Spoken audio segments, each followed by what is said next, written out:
Olá, galera! Nós agora vamos estudar conjuntos, ok? E quando eu falo a palavra conjunto, a gente já tem uma ideia, né? Uma noção do que isso significa. A gente usa essa palavra no dia a dia para se referir a muitas coisas, né?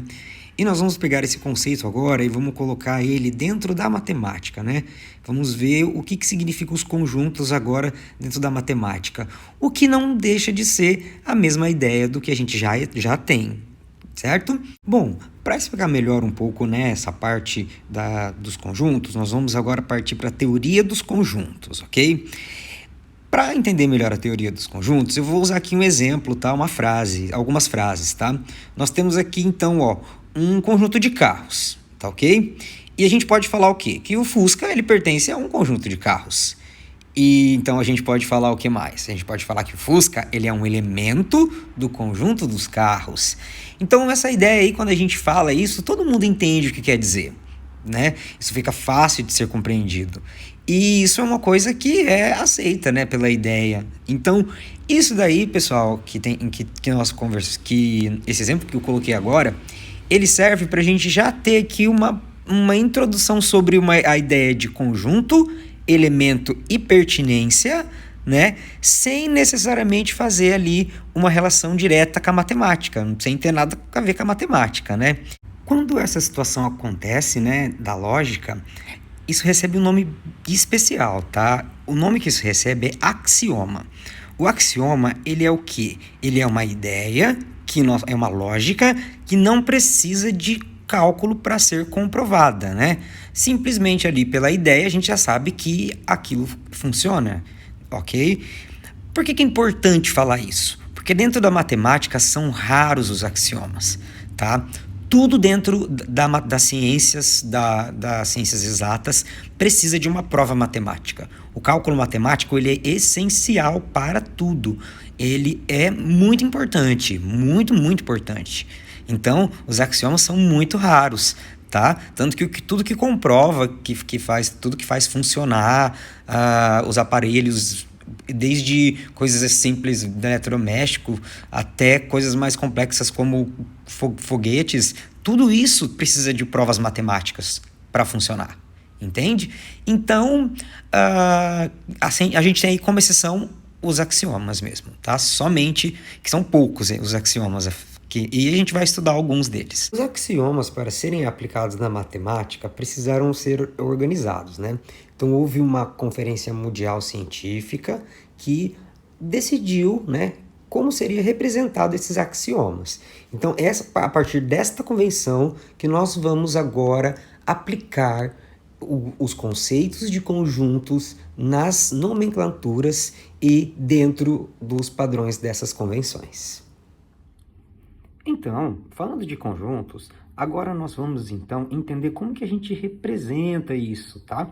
Então, quando se trata de um conjunto, de acordo com a convenção, como a gente já falou ali anteriormente, no caso de conjunto, a gente vai representar sempre com letras maiúsculas, tá? Então, a gente pode ter o conjunto A, a gente pode ter também o conjunto B, o conjunto C, mas sempre representado com letras maiúsculas. O elemento que faz aí parte desse conjunto, a gente vai representar ele com letras minúsculas. Então, A, B e C, por exemplo. Então, maiúsculo, conjunto, elemento minúsculo, tá? Então, vamos agora aqui pegar aqui esses dois exemplos, né? Então, no exemplo A, a gente tem aqui a representação do conjunto em letra maiúscula, e o conjunto A, ele é igual ao quê?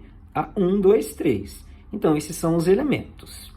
Outro exemplo que eu tenho aqui é o B. Então, olha só. No exemplo B, aqui a gente vai ter mais clara essa ideia. Por quê?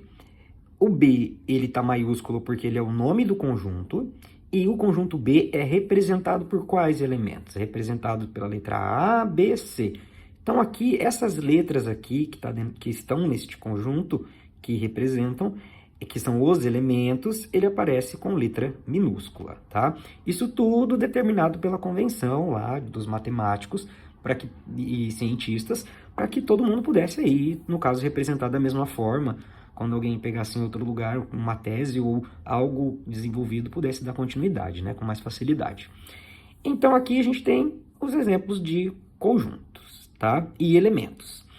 Um terceiro ponto importante para falar é a pertinência, tá? Pertinência é o quê? É pertence ou não pertence. E aqui a gente vai ter um símbolo para isso, tá? Símbolo aqui novo apresentado. Então, se pertence, a gente vai fazer essa letra E aqui, tá? Parece uma letra E, mas ela é curva assim mesmo, tá? Não, aqui a gente não escreve ela dessa maneira, tipo, tem o E, né? Tradicional, que é dessa forma aqui. Esse jeito aqui, ó, não é para fazer, tá? O símbolo, ele é curvadinho assim, tá? E quando é não pertence, a gente vai fazer esse mesmo E e a gente vai cancelar ele, tá? Então aqui pertence e aqui não pertence, porque eu cancelei o pertencimento. Então, quando tem um risco, é não pertence. Vamos aqui aos exemplos, tá?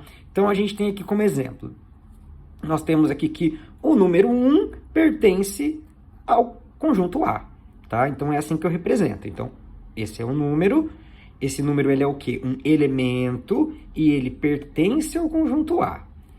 No exemplo B, né? No exemplo B, nós vamos ter o seguinte. No exemplo B, nós vamos ter que a letra D não pertence ao conjunto B. Então, se a gente pegar aqui no conjunto B, ó, voltar para o conjunto B aqui em cima, ele só tem A, B e C. Tem letra D? Não, então não pertence. Então, logo, nós temos aqui que D não pertence a B, tá? E a gente tem aqui uma outra coisa, né? A pertence a B. O conjunto A pertence ao conjunto B? Não, isso não pode acontecer, isso aqui está errado, tá? O que pode acontecer é um elemento pertencer a um conjunto. Agora, um conjunto não pertence a um próprio conjunto, tá? Isso é impossível. Qual seria a maneira correta de colocar? Seria que o elemento A pertence ao conjunto B, ok? Elemento pertence a conjunto. Conjunto não pertence a conjunto. Isso aqui não pode, esse símbolo não pode ser usado nessa situação. Tá certo? Então é isso, pessoal.